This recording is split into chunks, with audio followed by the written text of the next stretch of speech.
නරුතොත් ninja exam එක pass වෙලා photo ගහලා නින්ජා කෙනෙක් විදිහට රෙජිස්ටර් වෙලා ඉවරයිනේ.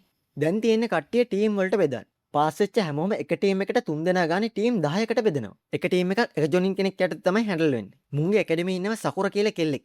ඒකි තමයි නරුතෝගේ ක්‍රෂ් එක. හැබැයි ඒකට නරුතෝ පේන්න බෑ. ඒකි සස්කි ගගා සස්කේ පස්සේ යන්නේ. සස්කේ කියන්නේ ඇකඩමි ඉන්න මීටරේ. ඌ ඔය මොකෙක්වත් ගණන් ගන්නෑ. ඒ හින්දා සස්කේ නරුතෝයි ඇරියස්. සකුරයි ඉනොයිතුත් ඇරියස්.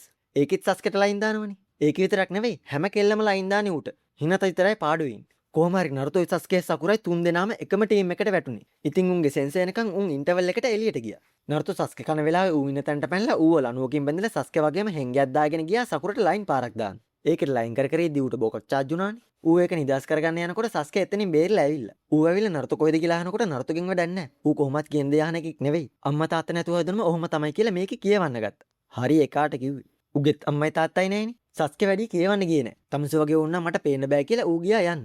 සකුර නරුතොට බන්නේ විදිහට සස්කේ සකුරට බැන්නම තමයි ඒකට නරුතෝ ගැන පව් කියලා හිතුනේ. දැන් ඉඳන්වත් නරුතොට හොඳින් කතා කරනවා කියලා හිතාගත්තත් උගේ වැඩ දැක්කම ඒකට යක්ෂා වෙස වෙනවා. ඔය සීන් එක යන වෙලාවේ සන්දයි මේ කකාෂිත් එක්ක නරුතෝගේ කාමරේ හිටියේ. ඌ එක්ස්පයර් වෙච්ච කිරි එකක් බිල්නේ අර බඩේ අමාරු හදාගෙන තියෙන්නේ. ඊටු ටික ඊළඟ කොටසෙන් බලමුකෝ.